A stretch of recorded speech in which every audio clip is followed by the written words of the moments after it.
Everybody's back in harness. All is right with the world. Colm, Hiya, Ger. how are you feeling? I'm good, yeah. It's steamy again, isn't it? Steamy in here. The one thing I would say about that temporary studio, as we are soundtracked by the noise of construction, I hope you can hear it out there, is that it was temperate, I'll give it that. It was a cool environment. Steamy with... You know, there was obviously the vibe of witness protection about the whole place, because you wouldn't know where we are in the world. There was nothing behind. But I did like it. There were kind of primary school seating, which you wouldn't have been privy to out there. Very tight, compact. But it's weird, you know, you get familiar with new surroundings and then you don't want to leave those. Institutionalised. And institutionalised. Yeah. And then the Stockholm syndrome of the temporary accommation. Would you be a good prisoner, do you think? I think I would, actually. Yeah. I was putting myself in DJ's position there for a while, thinking. Oh, were you? But I do... Do we know where he is? Is he definitely... he started at Mount Shy, didn't he? How soon do they move him out? He's getting promoted. How long has he got again? 5 years. 5, yeah. Quite a lot, isn't it? Yeah, it is. I suppose you break it up into chunks, don't you? Yeah, it's your KPI, so to speak. Yeah, 81 minutes. So here we are, and I've overdressed in terms of layers because I was dressed for downstairs, but we got a late call to come up here, and we're back. We're back, baby. It's steamy, and there's jackhammering going on, a bit like the inside of RFK's brain at the moment. Are you following that story? Robert. No. Oh my God! Go just check out RFK's poetry. Who's RFK? Robert Kennedy Jr. Yeah, oh yeah, yeah. Yeah. As I said, Robert. Yeah.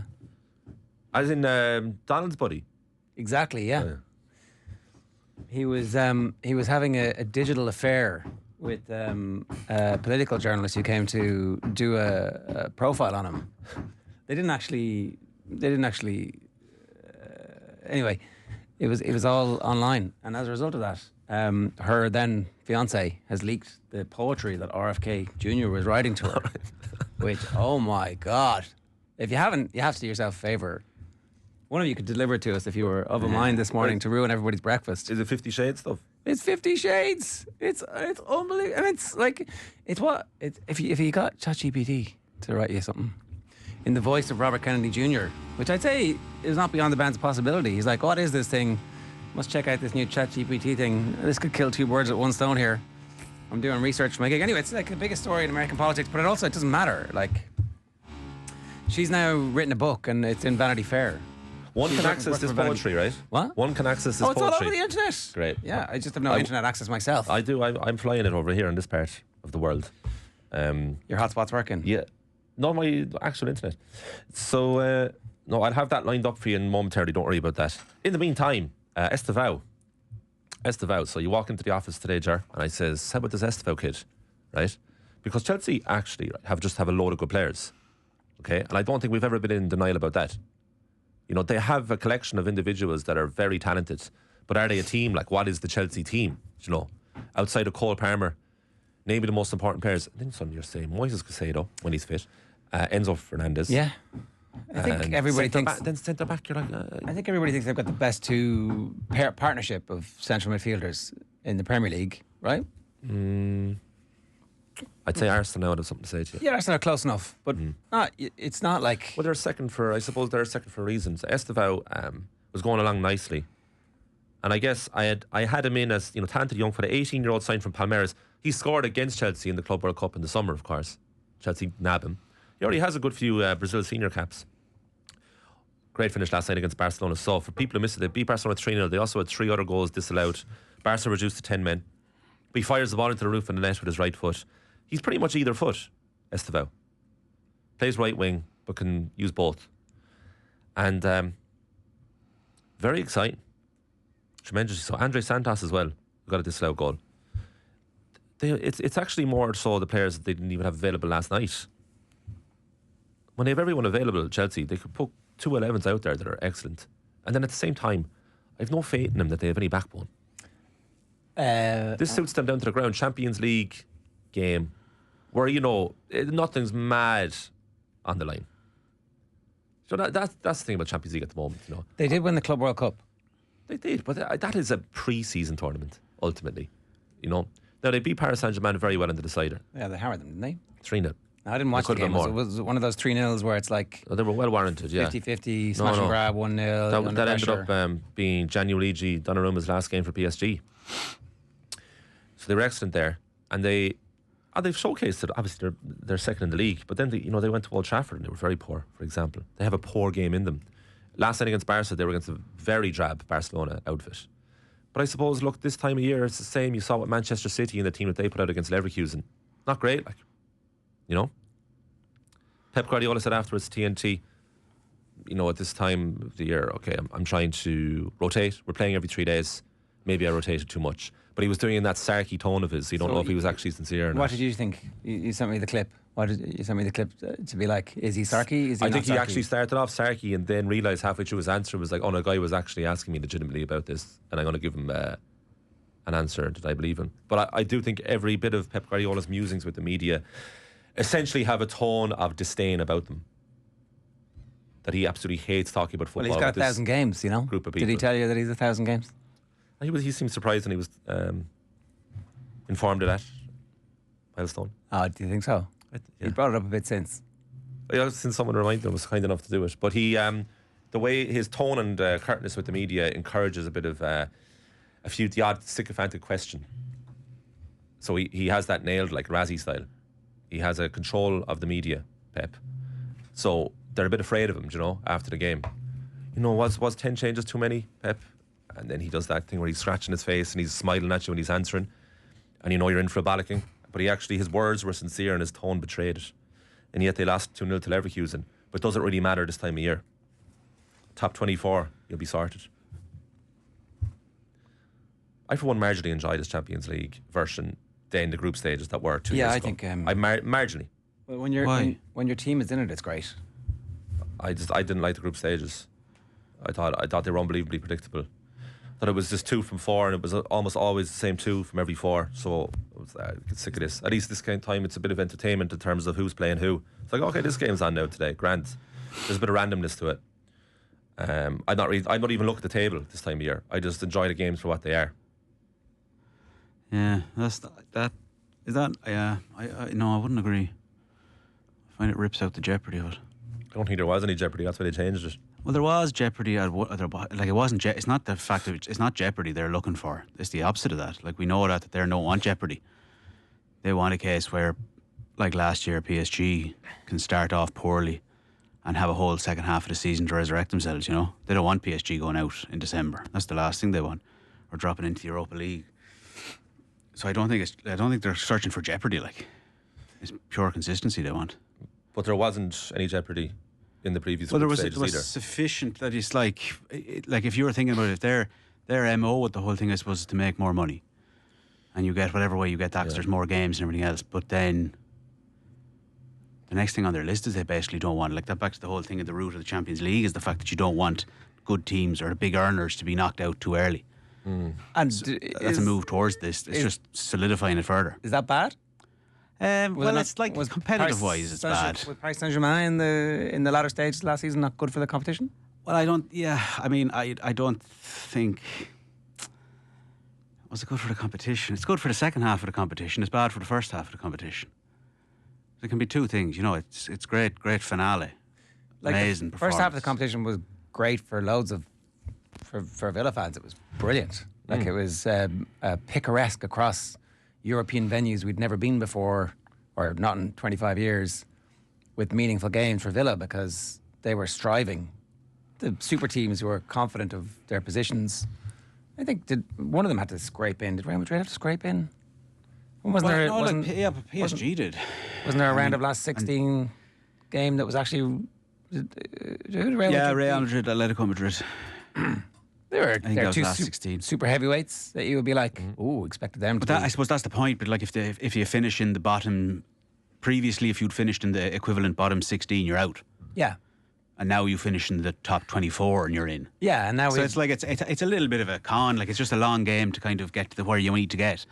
Like, my thoughts on the knockout Champions League. I want all the best teams in the knockouts, so that the knockouts over 2 legs, which is the best football that we ever see. 100%, yeah. I find it bad. I find it unfortunate that means compromising the first half of the competition, where you're like, this doesn't matter. I felt the exact same way in the all group stages that it didn't matter. I knew you just know every team that's going through, and it's like, so Man City get grouped against the same 3 teams. It's like one of them might be all right, Napoli, and they'll come second. It's like a big deal. It's the same thing. It's the same result. So you may as well just enjoy it in the journey. Like so. Yeah, I like it. I like the group of fixtures that are on tonight as well. And yeah, I don't know where the people protesting to keep the group stages 2 years ago when it announced it was leaving. Like the people love that. No, this is the European Super League by stealth, Yeah, right? exactly, That was, and it was the fudged pan-European. Not quite a Super League, which they wanted. They've got this instead. The only thing about the all group stages was, if a big team did get eliminated, it was great fun. Like when you're going to round 5 or 6, but it just didn't really happen that much. And now that's certainly less likely these days. Like you want to have an extremely terrible campaign to finish 25th in the league. Like that would be monumental. Well, it's unlikely. Will I give you the Do. Estêvão headlines? Simply the Est. Brazilian stunner caps perfect night. Estêvão. That's good? Yeah. You feeling that? Yeah. No. Yeah. You're like, no. Yeah. Brazil team hits stunning solo goal as Blues floor Barca. Wow factor. You getting that one? You like that? No? Estêvão Wonder. That's my favourite. Estêvão Wonder. And that's the Telegraph. They're in a good mood today. There you go. They're in a good mood today because the Brits did well. They're doing well. How about Pierre-Emerick Aubameyang? Yeah, apart from Newcastle. That was a good segue. Yeah. How about 36-year-old Pierre-Emerick scoring his 401st and 402nd career goals against Newcastle last night? You would have thought he'd retired a couple of times by now. Well, I thought he was unofficially and officially. You know, fair play to the boy because he was shafted out of Arsenal by a young Mikel Arteta at the time in front of the Amazon cameras for his poor attitude. He was captain at the time. So they got rid of him. He showed up late to the North London Derby in his Batmobile, remember? Yeah. He was filmed like outside the ground in traffic. Match traffic as opposed to like getting there a couple of hours early to... But he was so damn talented. Then he goes to Barcelona. Then he goes to Chelsea. Do you remember his Chelsea spell? No. He was there a wet week. And there's Turkey somewhere along the way, is there? No, he's on his second spell at Marseille. Since Chelsea, having gone to Al Khalish or Al Oh. Qadsiya Oh, sorry. in the meantime. Right, so he's back. Are they Saudi? Yeah, he's Okay. back. Wow. Um, Go off to Saudi, get regenerated. Come back and... What a goal. The first goal last night. Very Mark Hughes against Barcelona. Rotterdam vibes. Goes wide of the goalkeeper. Great finish to curl around the post. He still has that quality. Harvey Barnes is having a hell of a little few weeks for himself. Scotland's Harvey Barnes. Yeah, Mick Barnes. He scores a disallowed goal as well. And look, Man City, as we touched on already, without Erling Haaland in goal and Gianluigi Donnarumma, or sorry, the other way, scoring goals and in goal, not as good. Now their team was still very strong on paper, but Leverkusen did the job there in Manchester, and Patrick Schick, our soon-to-be enemy, got the second goal. He's a good header. Yeah, very good header. Very good header. But last night, I was on about Chelsea, wasn't it? Chelsea-Barcelona. I do love that fixture in the Champions League. Is Leverkusen a potential Troy Parrott destination? Would you be happy? Would you suddenly be tuning in? Yeah, would I tune in more for a Bayern Leverkusen game than I would for an AZ Alkmaar one? You would, wouldn't you? Because they'll play better teams over... It might, because of the Champions League. But of course, we're going to see Troy this week, tomorrow in fact, in Europe. I don't mind Troy Parrott staying where he is. For another season. Yeah, he's having a good time. Like, he is having a good time. Don't be rushing away if you're having a good time. I know, but there's also you have a moment. You know, you might not be at this moment again, and if you seize the moment, you can triple your wages. But that moment is solidified in time back there last week, and you can't add to that moment in March. The 19 goals in 19 games. If he's 30 goals in 30 games, by the time March rolls around, he's like one of the most sought-after prospects in European football. Yeah, but it's with the sprinkle on top of the Ireland games, because if he was doing that anyway without the Ireland games, people would be like, there's another guy scoring in the Dutch league. Yeah. No, that definitely helps. So you're saying I can quadruple my wages because of the Ireland stuff? If someone comes in from January, fair play to them. But would you not go in January if you're him? If you're like... very careful who you go to. Yeah. Very careful. Yeah. So, well...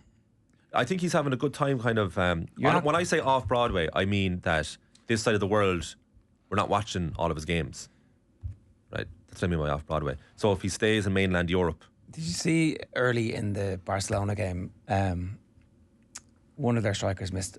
Ferran Torres Was it Ferran Torres? was 1-on-1. With the keeper. Put it wide Yeah. after Chelsea were they botched a play out from the back play. It's the type of miss that gets gift and sent around the world. Oh, look at this guy, he's useless. Yeah, Ferran Torres is not useless. he's our top scorer this season, Ferran Torres. But some of the best strikers in the world miss easy chances. yeah, they do. What's Whereas- the meaning? Well, just that every time Troy would have nailed it. Evan Ferguson missed a chance over the last 6 weeks, Yeah. everybody's like, he's Well, going to end up in the League of Ireland. That's the beautiful thing, right? Playing for Roma versus playing for AZ Alkmaar. You know, so yeah. I'm sure Troy Parrott Now missed they're opportunities for AZ. Now he's But they playing don't in a get team clips. that's top of the table. Like there's a reasonable chance that he could end up with a medal this year. Yeah. Do you know a fun fact about Ferran Torres? Yeah. His birthday is the 29th of February. Ah, Yeah. so he's only about 5. Yeah. So for a 5-year-old, it wasn't too bad, that No, miss. it's pretty good. He's our top scorer. That's the first time since December that Barcelona were kept scoreless in a game. 53 games later. Well, that's pretty good, isn't it? You know what I mean? So they're Enjoyable captain gets to sent support off. them. Do you know what I loved about that red card? Araujo, their number 4 captain. The gets captain? sent off. Do you know what I love about it? Not one protest. Everybody went, oh no, as soon as he. But I love that about it, you know, because It was the same as it's Malumbi's just nice at the to weekend. have an occasional acceptance of a sending off. Cucurella having a flowering. But it's been coming, He's a very good and it's player. continuing apace. This isn't out of nowhere, you know. This is, I think now he's established in being an excellent left back, as opposed to one who got over promoted by going to Chelsea from Brighton at the start. He was considered like, Brighton fleeced. He was part of that whole. Yeah. First 6 months was like, this think he guy, was this team guy of- can't do it here. I think he was team of the tournament at the Euros. He was really good for Spain when they won. And he's just continued it, yeah. So he was brilliant last night against Lamine Yamal, who was very quiet. He got taken off towards the end. He's But injured at the minute. He's come back from injury. Lamine Yamal. again, like, to the point about the also- lack of jeopardy in here, Well- you know, Lamine Yamal playing class against Chelsea at this point of the tournament was like, or it's optional. Well, he's also played a lot of Wait till the games. You just would be concerned. Yes, yeah, that he's a young fella. they get flogged now. He's physically capable of doing it, and then actually 3 years later, you're like, he probably wasn't. All those kickings. An interesting story in the business pages of the Irish Times. Legend of Troy sparks soccer spending spree. Is it possible the Irish football team could save the Irish economy from whatever's happening here? Thanks to Troy Parrott's goal-scoring heroics in Budapest 10 days ago, spending on flights to the Czech Republic took off in the minutes after Ireland's World Cup playoff draw was made. AIB, just on the AIB, say 250 grand was spent on flights by its customers between 1 and 2 o'clock last Thursday, just after the draw. Spending wasn't confined to airlines. Over 800 grand changed hands in Irish sports shops on the Saturday before the match against Hungary, climbing to more than $1 million on the day after the famous victory. Shirt sales through the roof. Season tickets sold out. The boom is back, baby. All on the back of Troy Parrott. What games are the season tickets going to get you? You'll get those 2 games guaranteed, whatever that second game is going to be, whether it's the final or a friendly.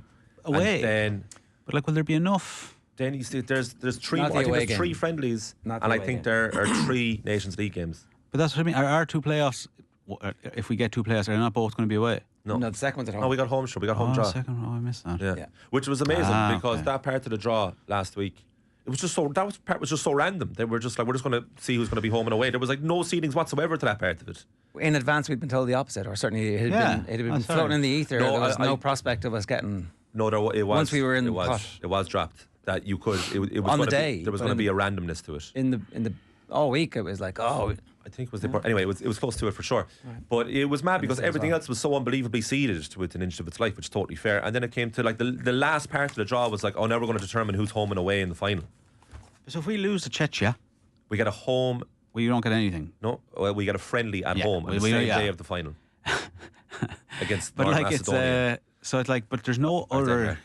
Those tickets are basically probably being bought just for the prospect of that home game. Well, it's a good question for John Martin. Because there's coming in. nothing else coming up, is there? Like you'll have Their to. Nations League Yeah. autumn. Yeah. You say, but like that. We'll get into it when it comes to it. Don't Imagine worry. if we blew. Like, isn't there a war? Well, if you're coming off the back of a World Cup, then it's like amazing. If you're not, then it's like Jesus Christ. The one for John Martin is, so say if you've bought those season tickets, right, and Ireland do qualify for the World Cup, do you get a discount or at least to? Travelled to the World Cup like, on an FAI chartered flight. Yeah. We've been told here, sorry, the lighting on myself and Arthur is very harsh. Yeah. I wouldn't say that's harsh. I think it's quite flattering. That's pretty bright on me, to be honest. And is the spotlight's on you firmly, buddy. You're kind of fading into the background as if you're about to disappear. By contrast. That's the one thing about that temporary home, you know. It was kinder. Everyone was consistently lit. Very quickly, Meath GAA make €126,000 provision for revenue payment in 2025 accounts. So all of the GAA county boards are going to start paying revenue. Scrum collapse was one off, says Johnny Sexton. Did you see this? Sexton was out. Well, for we weren't the talking about the scrum, right, up until South Africa. The new Leia Arena is the name for the RDS. Looks good. Have you seen the pictures of it? I drove by it with when we were doing that Renault video. We drove by it. Yeah. Yeah. But they were actually in it yesterday. They were. Yeah, no, I saw the picture. I saw they have a new Instagram account now, the Leia Arena. In my eyes, it's a one-off. That's never happened to our scrum before. I know we've got good people involved in that department. A lot of work has been done there. So they'll come up with the solutions. They'll come up with fixes. There were a couple of brilliant scrums that we didn't get rewarded for at key parts of the game, which was disappointing. But sometimes it's very hard to change when the scrum has gone a certain way for an early part of the match. If you fix it for a couple, it's almost unbelievable, and we don't get the rub of the green. I'm sure the lads will fix it, and as I said, it's never happened before, so I wouldn't expect it to happen again soon. It's amazing rationale. It's just amazing. It's like you'll correct me if I'm wrong here, but I don't think anyone's probably adopted South Africa's attempt before in the scrum. Like, I think there's you've landed on something there. We haven't played South Africa. It just since seems the last time we played South Africa. It seems utterly a mad way to be going. Like, well, that'll never happen again. I mean, I'm sure wasn't a France are looking at it freak. going, France might be able to do something similar to us. It just, yeah. Look, And we won't play them again until next November. Yeah. So how do we practice? I trust he knows what he's talking about. Like, he obviously knows his rugby. But it does, some of the stuff afterwards has been mad. Even the Farrell stuff on Saturday about like, that front row has been world class at times over the last 5-6 years. And it's like, what does that? I don't think anyone's denying that. Like, it's a weird. Jesus, lads, keep everything positive. Everything positive. Keep spinning positivity. They have to, Arthur, to avoid But clowns why? like us. You know, they're But like they're not these avoiding us. clowns. You know, they're talking about us like this all the time. It's like if we believe all the doubts But that we're they're not festooning buying on it. us. Would they not have they not watched any sport over the last 12 months where literally everybody was fueled by they wrote us off? Everybody from Rory McIlroy to Troy Parrott. Everybody has like Kerry. Everything that happens. They might now, you know, but the Well, Irish rugby team isn't written off, you know. Well, no, it's 'cause just they're talked getting, about They're a lot. They're getting 3 out of 10 for 19 minutes of rugby. One player is, Yeah. The rest are getting sixes and sevens. you know. Yeah, it's Of too course, much. of course, It's too much I to am take a hammer. I'm so unsurprised that they're taking this tone publicly. Do you think that they're like that privately? I think that there might be an element of them not holding themselves to account in a meaningful way. That's what I've been saying that since. I've been saying that since the start of this bit, where I'm like, actually, my concerns. I think that there's a really talented team there, and I think they might get this right. They need incredible luck with injuries, and as soon as we start getting some injuries, we're screwed. They did one better than your pre-November prediction. Yeah, You know, because it turned out that's just Australia were way Australia are worse useless. than I thought they You were. thought Australia were going to beat them. Yeah, I did, because I thought Australia were actually going to be the team that showed up in the summer and in the last Lions test, but it turned out that was all a false dawn. And also Australia picked a mad team against us. James O'Connor playing 10. I don't know, lads. Tantalising, isn't it? Like, got a result against South Africa, then it was a good November. You know, it's so reactive, this Irish But they did. rugby stuff. No. That's not. It's not like it was a difference of a score at the end of the game. They were battered from pillar to 77th post. minute, they got a try, nearly. You And if they sound- got that try, they were within a score. You sound like Andy Farrell there. But they were battered from. You know, looking at that match, that wasn't a meeting of equals. No, they were down to like 11 men. But that's their fault. Nearly. This is the other point. It's like, how heroic were we when we It's only had 12 crazy. men? It's like, but how did you get 12 men? How did you get to 12 men? Like, if you take it, like, I got 12 don't men think 'cause that's you couldn't reactive. scrum. Yeah. And you were absolutely stupid. Like, a seam of stupidity ran through the team at various stages. Lack of discipline for sure. But And who caused that? brave display in the second half. Why did you say Who caused the Brave display. What's No, brave? the lack of could have discipline? in previous times Ireland would have got hammered. When? Hammered out the gate. When Right, this is would more, that have happened? more though? professional. 20 years ago, 30 years ago. Okay, if that's what we're talking about. Like, New era. Sorry, the first test against New Zealand in the 3-test series we won, we did get hammered out the gate. And Got hammered out of the gate in 2019 in the quarter final. Things can turn around. Yeah, we did. And like so. And then in 2023, we were within a try away from it, you know. It's, let's all relax here about Irish rugby in terms of what they've done the last few years. It's impressive enough, you know. I think to just hit a ceiling here now, that's all. But there is, I understand Andy Farrell coming out and saying, would you all relax? Well, that's not quite what he's saying, though, is it? No. He's saying everything's better than ye think it is. So he's acknowledging that there's a negativity that's been built up around it, but he's not dealing with that head on. I think publicly. we're all very naive if we think that Andy Farrell isn't reading the riot act behind the scenes. Well, could I ask something on that, right? If we go back to last November, and there was definitely that sense there after the New Zealand loss, which was obviously pretty punishing here in Dublin. Mm-hmm. That the way that finishes, that whole thing finishes on a bit of a downturn, and then he goes. And now it's back 12 months later. And again, you'd have to go, it's been at the same level, if not kind of poorer, the nature of it, because you kind of go, you're hopefully building each year, and you'd hope that Prendergast, Crowley, everything else would be a bit further on. So I'd only think the thing on that is, where you're saying that you'd be reading the Riot Act, where's the proof of it over the course of when this team peaked and where they are now and the 2027? Are they they're getting worse in results-wise? They're on a down. It's going downward trend objectively, just on results. And you'd say performance. And performance for sure. So when you're saying they're probably doing more in the background than we can see in the foreground. Where's the evidence of it? Well, the evidence is not there because the results are bad, but it doesn't mean that he's happy behind the scenes. That's my point here. Oh, I'd say he's definitely not happy. But how is it being communicated? Right? So if he joins the chorus of the way we're talking about the team this week, if he was to do that, let's say, and he did it publicly, being like, yeah, this team is past it now. But it's gone past its peak. It doesn't have to be that harsh. That is the straw man. age profile thing now about that's the straw man. We are nobody's aging. saying We're not as good as we were 2 years ago, and all the players are coming from one team. So if he said that and agreed with us, we'd be like, that's great, that's a great analysing the situation. And then he has to deal with the players that we don't have to deal with. So if he starts buying into what everyone's saying, they're going to be the least confident group of players. That's your specific read, and it's some other analyst read of exactly what the issues are. But it's not wrong for him to come out and say the scrum got annihilated, and we have incredible amounts of work to do on that. We need to find out why that happens. That's the bit. But why does he have to say that? He doesn't have to throw everybody under. Why does he have to say it publicly? Well, what has he said publicly? Prior to that team. Okay. The way they fronted up there when we were down to 12 men, we won the second half. Some of the great managers in sport will say nothing but positive. They'll say nothing but positive things about their team. I get that. When things are going badly.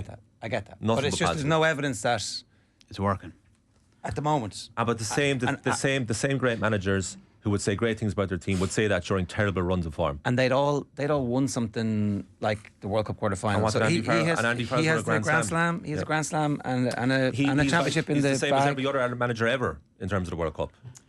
I'm just saying. I'm not surprised at all that he's dealing with it. Are you happy with it though? Happy with it? Yeah. No, I mean I'm unhappy with a load of things to do with that rugby team at the moment, but I'm not surprised with it. No, I mean it would be great if he came out and said, "Yeah, it's no good." And I know we have to go now, so this is going to be a bigger conversation. I think we should go. I think we should really go back to this actually because I think there's loads in it. Loads in it.